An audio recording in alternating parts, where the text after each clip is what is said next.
dans une nouvelle vidéo. Donc on se retrouve aujourd'hui pour parler un petit peu alimentation et réseaux sociaux. C'est une vidéo qui va être un petit peu longue, donc prenez une petite boisson, installez-vous confortablement et on y va, c'est parti. Pour ceux qui ne me connaissent pas, je vais commencer par me présenter. Donc je m'appelle Mélanie Fréchon, je suis diététicienne nutritionniste spécialisée dans le sport. J'accompagne au quotidien des sportifs amateurs et de haut niveau dans leur pratique sportive par le biais de la nutrition. Au cours de mes études, j'ai donc fait 5 ans d'études dans le milieu de la nutrition. Je suis actuellement en train de clôturer ma dernière année de master en nutrition du sport et tout au long de mes 5 années d'études, j'ai consacré mes efforts de travaux de recherche, j'ai fait beaucoup de travaux de recherche pendant mes études et j'ai consacré mes efforts de travaux de recherche sur le lien qu'on pouvait établir entre l'alimentation et les réseaux sociaux. C'est un sujet qui m'a toujours passionnée parce que les réseaux sociaux sont présents au quotidien dans notre vie, on les utilise tous. Moi aujourd'hui c'est mon outil de travail, on les utilise peu importe nos âges, on les utilise pour différents moyens. Certains c'est pour s'informer. Aujourd'hui il y a une statistique qui dit que plus de 70% des jeunes s'informent sur les réseaux sociaux. C'est aussi un milieu où on retrouve beaucoup de fake news, c'est aussi un milieu où il y a des dérives parfois. Et pour moi c'était important de travailler sur ce lien entre les réseaux sociaux qui sont omniprésents dans nos quotidiens et mon travail de diététicienne nutritionniste. Aujourd'hui sur les réseaux sociaux on retrouve énormément de contenu. Donc je le disais tout à l'heure, ça peut être de la fake news ou non, mais on retrouve énormément de contenu, que ce soit en matière de nutrition, que ce soit en matière d'alimentation et que ce soit en matière de régime miracle. Voilà. Tout le monde n'est pas diplômé, c'est aussi un petit peu le vice caché, pas si caché que ça, mais c'est un petit peu le vice des réseaux sociaux, c'est que certes il y a une vraie liberté d'expression, maintenant tout le monde peut s'exprimer. Donc tout le monde a son mot à dire sur la nutrition, tout le monde peut proposer le dernier régime miracle qu'il a connu. Nutritionniste, je le rappelle, c'est un terme qui n'est pas protégé par l'État, donc diététicienne est un terme protégé, donc par contre nutritionniste c'est un terme qui ne l'est pas. Donc une personne qui a lu 2 livres en nutrition et a vu 3 vidéos YouTube peut se proclamer, s'auto-proclamer nutritionniste. Alors, dans ce cas-là, s'il propose des consultations, déjà il n'a pas le droit d'appeler ça des consultations, et s'il propose des consultations ou des coachings nutritionnels, c'est souvent le terme employé, alors ça ne pourra pas être remboursé par la mutuelle bien évidemment, par contre ça pourra être facturé. Faites vraiment très attention à qui vous vous référez sur les réseaux sociaux, ça va être très important. A contrario, les diététiciennes, c'est un titre qui est protégé, donc il nous soit le BTS diététique, ce qui est mon cas, soit le DUT qui est devenu BUT diététique. Donc cette petite parenthèse étant faite, on va parler un petit peu de la présence au sens large de la nutrition sur les réseaux sociaux. La nutrition est omniprésente par différents moyens, donc elle est omniprésente notamment via des recettes, elle est omniprésente via beaucoup de coachs sportifs qui partagent des conseils en nutrition, des diététiciens, diététiciennes, nutritionnistes qui partagent du contenu en nutrition, mais aussi via des personnes qui ont tenté un régime et qui vous le partagent. Ce qui est très intéressant aussi parce que ça permet d'avoir de multiples facettes. On a aussi tout ce qui est ce que j'appelle entreprises minceurs, parce que je sais pas trop dans quelle case il faut les caser, mais tous les régimes type Comme J'aime, Croque Kilo, les régimes, voilà, un petit peu tous ces régimes qui sont présents en ligne, mais côté business, on va dire. On le sait, il y a des liens qui peuvent s'établir entre l'apparition des troubles du comportement alimentaire et les réseaux sociaux. On va rentrer dans le vif du sujet, c'est réel. Aujourd'hui, il y a des liens qui s'établissent entre les réseaux sociaux et les troubles du comportement alimentaire. Donc les troubles du comportement alimentaire qui peuvent être de l'anorexie mentale, de la boulimie, de l'hyperphagie ou de l'orthorexie. On le sait, il y a des influenceurs qui, malgré eux ou de manière complètement consciente, prônent ces troubles du comportement alimentaire, soit parce qu'ils en ont souffert, soit parce qu'ils en souffrent et qu'ils ne sont pas guéris. Il y a par différents moyens, mais au final, on le sait, il y a des influenceurs qui prônent ces moyens d'alimentation. C'est malheureux, mais c'est vrai.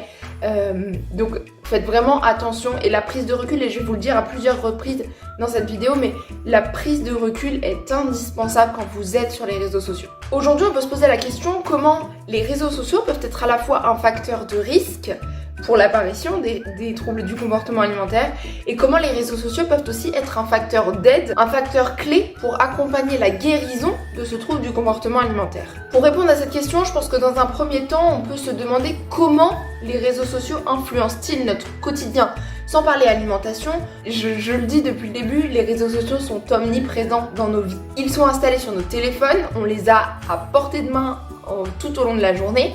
Sauf quand on est au travail ou quelqu'un ne peut pas aller sur son téléphone, mais à la pause, on peut aller sur son téléphone. Vraiment, c'est omniprésent. On estime qu'en moyenne, les Français passent 4 heures sur leur téléphone par jour. Et le temps moyen d'utilisation des réseaux sociaux est estimé entre 45 minutes et 2h15 par personne par jour. Donc on est toujours dans cette idée de réfléchir comment les réseaux sociaux modifient notre quotidien, comment ils sont présents au quotidien. Il y a une étude qui a été menée en 2013 qui parle du syndrome du FMO, qui signifie Fear of Missing Out. En fait, c'est la peur de rater un événement. C'est cette addiction au fait de rafraîchir la page pour savoir ce qui s'est passé. Ce truc d'être dans un monde qui est toujours connecté et cette peur du coup de rater un événement hyper important, un truc qu'on n'est pas au courant, un truc où il faut être au courant en premier. Et vraiment cette course à être au premier, c'est une course qui est très présente sur les réseaux sociaux, le plus de likes, le plus de machin, le plus de trucs. Le truc de être au courant le premier, d'être sur le devant, d'être avant les autres, c'est quelque chose nous incite aussi à être plus fréquemment sur les réseaux sociaux. Il a aussi été prouvé que certains réfléchissent leur vie en fonction des réseaux sociaux. Je m'explique. Réfléchir sa vie en fonction des réseaux sociaux, c'est par exemple être en train de faire son footing et réfléchir à ce qu'on va mettre derrière sur Strava ou sur Instagram. C'est être au resto et privilégier tel ou tel plat parce que tel ou tel plat est beaucoup plus instagrammable que l'autre. Et vous rigolez peut-être en regardant cette vidéo, mais c'est des choses qui sont réelles et qui sont prouvées. Évidemment, un autre facteur d'influence, c'est cette comparaison permanente avec d'autres personnes. Instagram, c'est un monde où tout est parfait, on partage que du parfait. Donc, c'est cette comparaison permanente à se dire mais moi ma vie est pas du tout comme ça, pourquoi sa vie est trop comme ça, pourquoi sa vie est tout le temps comme ça, pourquoi lui est toujours à Bali et pourquoi lui est toujours dans sa piscine. Et ces choses-là, c'est vraiment une comparaison permanente qui s'établit avec cette présence régulière sur les réseaux sociaux. Tout à l'heure, je vous disais que 70% des jeunes s'informaient sur les réseaux sociaux. On peut penser à Pinterest qui est un véritable moteur de recherche, mais finalement, la majorité des réseaux sociaux fonctionnent aujourd'hui comme un moteur de recherche. Via les hashtags, il est possible de trouver des informations à propos de tel ou tel sujet. Via le référencement, il est possible de trouver tel ou tel sujet avec les plus populaires. Grâce au référencement, exactement comme sur Google finalement. Donc les réseaux sociaux sont finalement des moteurs de recherche à part entière.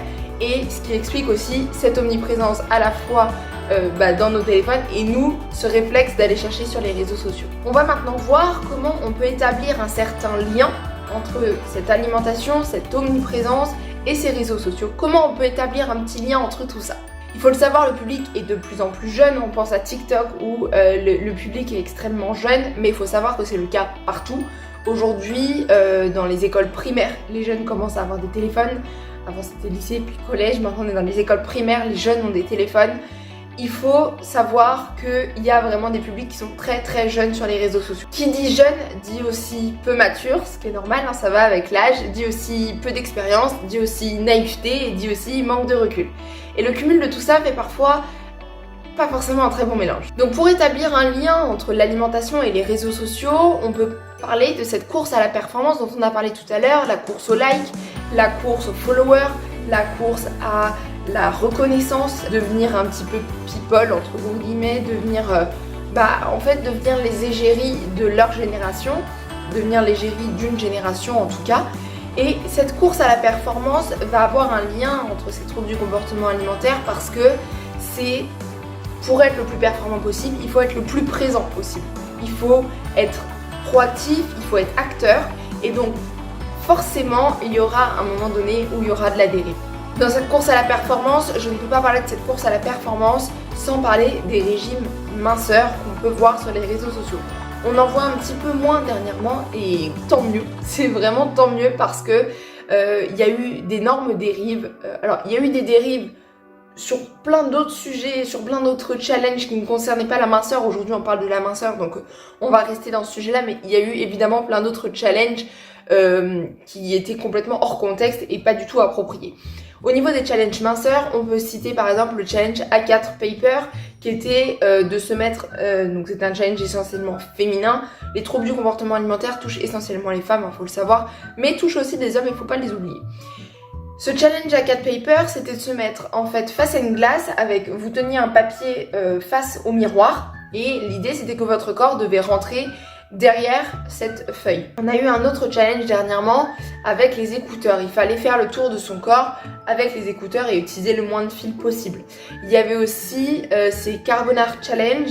L'idée c'était d'avoir dans le clavicule, juste ici, de pouvoir placer un maximum de pièces de monnaie pour avoir des clavicules en fait très creuses et poser un maximum de pièces de monnaie. Voilà, c'était des challenges qui étaient faits comme ça, qui sont évidemment extrêmement dangereux à réaliser parce que s'ils sont réalisés, c'est que le corps le permet, entre très très gros guillemets. Le corps le permet et donc est potentiellement en mauvaise santé. Attention, on ne parle pas des gens qui ont un métabolisme très rapide, qui sont naturellement très minces, on parle vraiment de troubles du comportement alimentaire. Il faut bien scinder ces deux choses. Et bien évidemment, tous ces challenges bénéficient de l'effet boule de neige des réseaux sociaux, donc du partage, du like, des followers, du repartage, du multi-repartage qui derrière prend de l'ampleur et incite un maximum de personnes à y participer. Selon moi, quand on établit des liens entre l'alimentation et les réseaux sociaux, il y a un truc extrêmement important à parler et on en parle assez peu, c'est tout ce qui est théorie du complot. Les théories du complot, on le sait, elles existent. Alors elles ont été démultipliées au moment du Covid, mais ça existait déjà avant le Covid, bien évidemment. Mais les théories du complot, tout ce qui est sectaire existe aussi, sont présentes sur nos réseaux sociaux. On parlait des fake news au début, mais on a aussi des personnes qui partagent au quotidien remèdes miracles, entre gros guillemets, encore une fois, mais des remèdes miracles pour perdre du poids, pour être en bonne santé. Parfois, on parle pas de perte de poids, on parle uniquement de bonne santé, entre gros guillemets, encore une fois. Et c'est vraiment très important d'avoir du recul quand vous êtes sur les réseaux sociaux et que vous cherchez des conseils en nutrition. La nutrition, finalement, c'est quelque chose qui est extrêmement simple, mais qui a été complexifié par notre société actuelle, par des régimes, des fake news, par des théories du complot, par des personnes qui ont souhaité créer des régimes qui vont à l'encontre du fonctionnement optimal de l'organisme, par tout ça. Et en fait, tout ça a modifié le comportement alimentaire de base. Quand vous naissez, on naît avec un comportement alimentaire sain. Et ça, c'est hyper important de ne pas l'oublier parce que quand moi je reçois des patients en consultation, l'idée c'est de se reconnecter à ce tout premier comportement alimentaire qu'on avait au moment de la naissance, qui était extrêmement sain et extrêmement adapté en fait. On a ces corps parfaits, bien évidemment je les ai pas cités, mais ces corps parfaits présents sur Instagram, sur les réseaux sociaux. Instagram est un réseau d'images en plus, donc une image vaut mieux que 1000 mots et encore une fois ici ça prend tout son sens parce que une image présente sur les réseaux sociaux va rester gravée dans la tête de beaucoup de gens et c'est très important d'avoir énormément de recul quand on est sur les réseaux sociaux. Comme je le dis souvent, rien n'est tout blanc ou tout noir, donc les réseaux sociaux savent aussi être un facteur de reconstruction. Les réseaux sociaux savent aussi prôner du contenu en faveur de l'acceptation, savent aussi prôner du contenu pour tout ce qui est body positive, mais prôner la bonne santé. Il existe aussi des bons conseils sur les réseaux sociaux, il faut pas tout décrier, il y a aussi des vrais professionnels de la nutrition, des vrais professionnels de santé qui sont sur ces réseaux et qui partagent une information qui est juste, qui est vérifiée, qui est scientifique.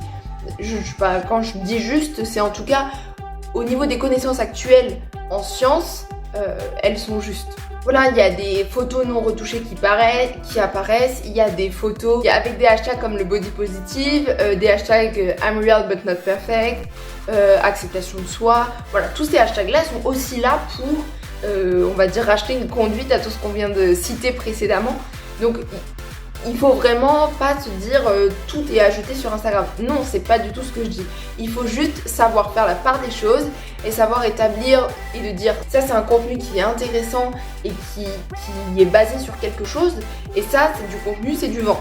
Ça va vraiment avoir un intérêt et savoir faire cette part des choses. Mais exactement comme quand on lit des informations sur les réseaux sociaux, on voit le contraire à la télé, on voit le contraire sur une autre chaîne.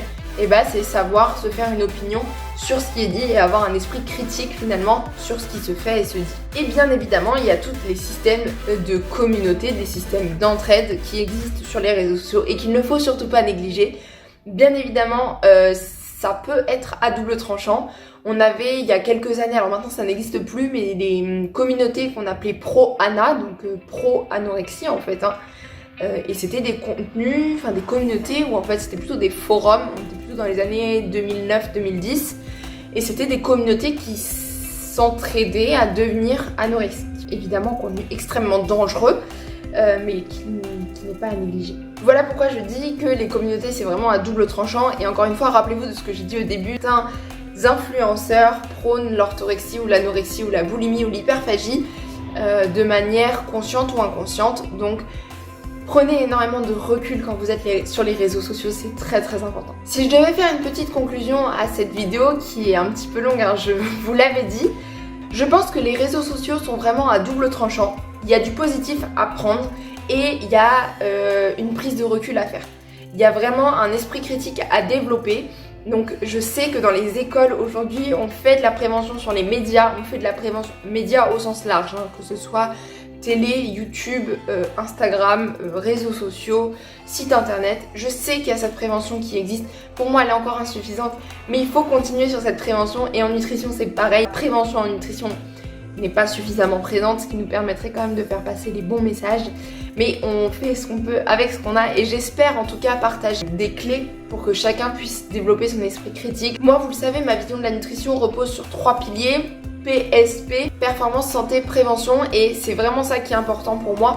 Donc je veux essayer de vous aider à vous donner les clés, en tout cas pour avoir un esprit critique suffisamment large, pour pouvoir avoir votre propre opinion finalement sur ce qui se dit et se fait sur les réseaux sociaux et dans tous les autres médias. Merci beaucoup d'avoir écouté cette vidéo, je suis super contente de ce retour sur cette chaîne YouTube. Maintenant, ça y est, je ne vous lâche plus, les vidéos paraissent toutes les semaines. Donc on se retrouve dimanche prochain pour la prochaine vidéo.